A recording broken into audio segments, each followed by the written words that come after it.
I hear what you're saying about the players and that. But I'll be honest, man, from what I've seen this season and what I saw at the end of last season, I don't think Ange Postecoglou is a good manager, mate.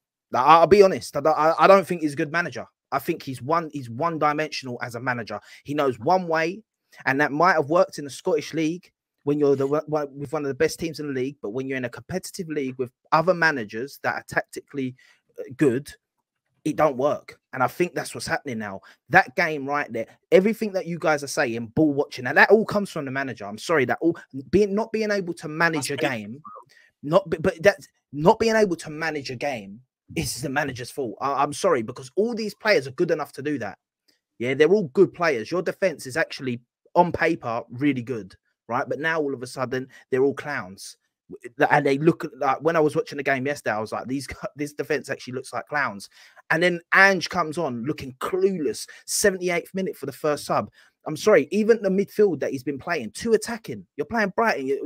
Why are you not playing Basuma in your midfield? Why is Bentancur the only guy defending in your midfield? Like, it doesn't make sense. Bring that guy on at half-time when you're winning at 2-0. Bring on Basuma at half-time. Yeah, this is something that a more tactical manager would do. I'm not even saying, like, if your players can't do it, that is, because other teams, the other players can do it. But this guy's team, I'm honest to God, when I watch it, I'm like, this guy is clueless, mate. And at the end of the game, he coming on the pitch and he's just standing there looking like a broken man. Like maybe there is a curse at Spurs that infects these managers, mate, because he looked just like he didn't have a clue what was going on. Do you know? I blame the manager, man. I think that you can blame the players to an extent, because I think like sometimes players do have to put more in for the badge and take responsibility of not ball watching and not do stupid stuff. But on the manager's head, it lies, mate. When Werner's there putting in stinker after stinker, yeah, and you signed him on loan, but bearing in mind you let go of that Solomon, and I think he would have been better than Werner. Like, I'll be honest, he's not great, but I think he would have been better than Werner is, and you're paying him 180k a week. That's on your head, mate. And I agree with George. I know what you're saying, Henry, about him not losing you the game, but he kind of did, because if he done his job, you would have been like 4-0 up. Yeah, but if the defenders actually did their job, we would have won that game. I know that, but I put that more on the manager. Honest to God, I just think Ange ain't that good. It's more, sorry, Roms, and then I want to go to Nobbins. I was going to say quickly, an individual I want to speak about is Udogie, because I feel like I was a bit harsh on him. I've said for a long time now, going forward, excellent.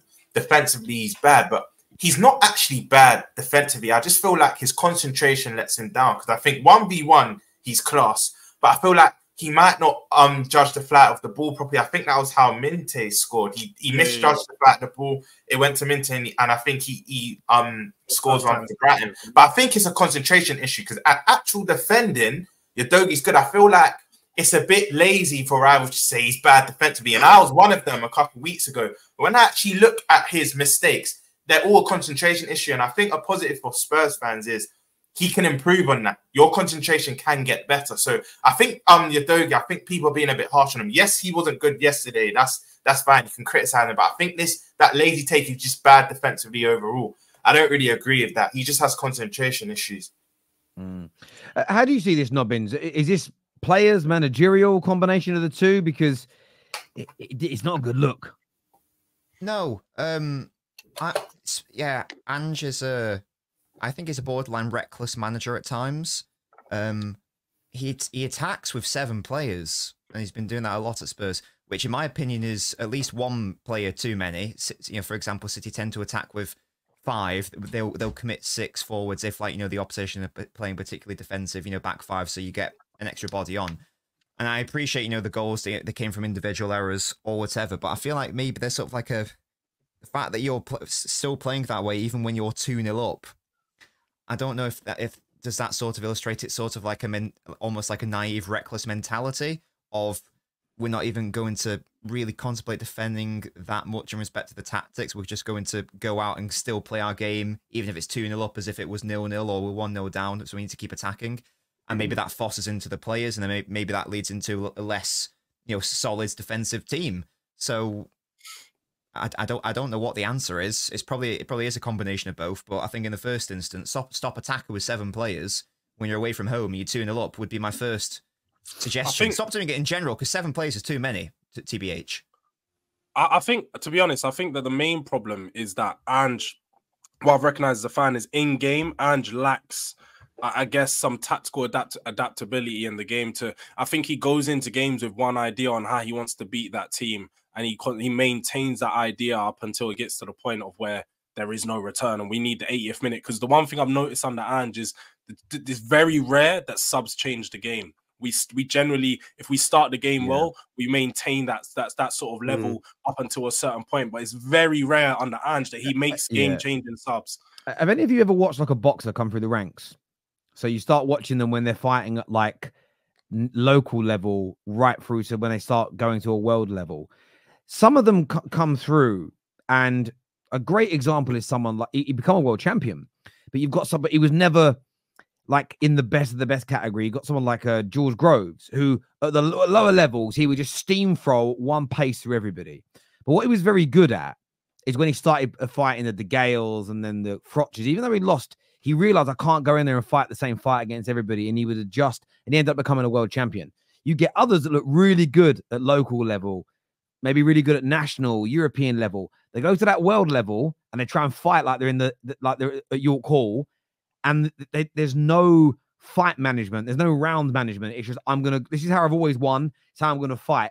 And eventually you get stopped. Eventually you get hurt. Ricky Hatton, I know he was a world champion, got to that like elite pound for pound level and he didn't adapt. And it was just, I'm going to go in. The hands are going to be down. If I get caught, I get caught. And when you're up against, and I think Ange in the Premier League, his style will work if he has the best squad in the league. It will work 9 times out of 10. But at this level, he just gets exposed too regularly. Yes, he doesn't lead 2-0 and lose every week. But if he doesn't score, you always know that you guys, you don't need to open up and leave your drawer exposed when you're 2-0 up. You can just, it's crazy. Now, players do need to be criticized as well. I don't feel like it's just Ange. There are player issues. I mean, the conversation about Saliba and Romero is done, as far as I'm concerned, for the time being. There is no comparison. I thought the conversation was Paul on Saliba, not Romero and Saliba. I don't know what we're doing here. Terry. Last season, every Spurs fan on our match reactions, all of them were adamant that Romero's numbers and ability was better than Saliba. Romero's that conversation just a taller Otamendi. That's all he is. He's not. Romero's a very good defender with just a lot of lapses on concentration. That's the sounds problem. like Otamendi to me. No, because I'd say he's more consistent. It's just, again, he has good games, but those lapses in concentration kill you. That's all it is. Sounds like Mustafi. Sounds like Mustafi. He said Mustafi. He said.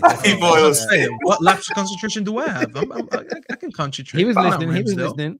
I was going to say, Terry, I feel like you're spot on with Ange, but I kind of feel sorry for Ange, and this is where it's going to go back to Enoch and Levy, because what he's doing is not actually wrong. It's the players he has at his disposal. Tottenham just don't have for me, their starting 11's good, but their squad isn't. So the way he wants to play, like you said, Terry, he doesn't have the players. But that's why he has to adapt. Because you know you don't have the players you need to make your system work. Yeah. Well, we talk about player there, Rums. There's a middle ground there. Yeah, go on. So I would describe Ange, and don't get angry, Rums, even though I don't know how you feel about this, but he really screams to me Jurgen Klopp. But he's Jurgen Klopp without Michael Edwards. Okay. Like Michael Edwards, no, you're gonna understand where I'm going with this. I'm not comparing the trophies or anything. He's just Klopp without Michael Edwards for me. I feel like every manager that tries to be very stubborn with the way they want to play football and they want to be very one-dimensional, you do need a genius behind it. Like, I don't think Klopp would have ever worked at Liverpool if he didn't have Michael Edwards finding gems like Mo Salah, like Mane, like Firmino, like all these players that he brought in. Because all these players were really brought in on a cheap until you guys obviously start spending the money and getting the Van Dijks and Allisons and that. I don't think Spurs is ever going to have a Michael Edwards. And I think we had him before. They actually had him. We gave him. I don't know what you mean, but I mean like right now with Ange, you know what I'm saying? Like Ange is not going to get that back. And it's not even, to me, it's not even a money thing. Like, I don't think you need to spend a lot to support a manager. I think you need to be a smart recruiter. Because I've seen teams in the past where they really understand where this manager is going, and they'll find, if you don't have the financial power to do it, which Spurs, you can technically say Spurs do. They do have the financial power, but they're cheap. So even if they're cheap, you'll still find a way to kind of back this manager. And I don't think Ange is ever going to reach that. Like, if I'm being very, very honest with you, I look at Spurs, and I know people are going to say that's rich coming from me because I'm a United fan.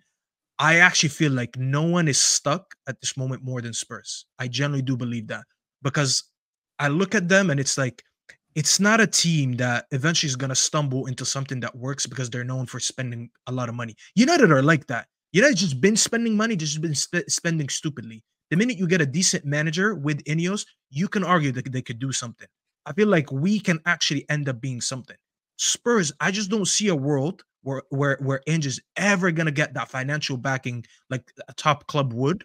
And I don't see where he's ever going to adapt and be a manager that is a proper Premier League manager. Like I look at Ange, he screams Serie A. He screams. You know what it is, Staffy? I'll be honest. Does not look like a Premier League manager at all. No, but Staffy, right now, what we're relying on, and I think the one thing Levy is right, and it's gonna sound really shameless. It's really bad, but I genuinely think he's relying on the young crop of players to be the superstars for Tottenham.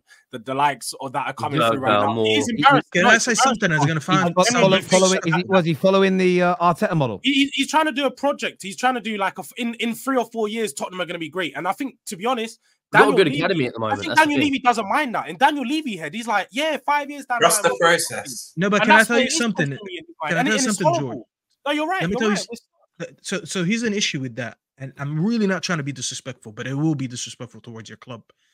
All that the project you think that you're doing, that's just to feed us later. Oh, it's tired. I will be very honest with you. Yeah. Archie Gray in 3 years, if he ends up being a good player, he's somewhere else. He's not going to be with Spurs.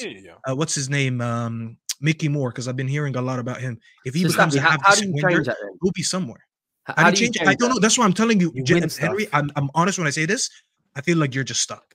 I look at Spurs as the one club that I'm like, bro, I don't know where something changes. How are the fortunes going to change one day? I generally can't see it.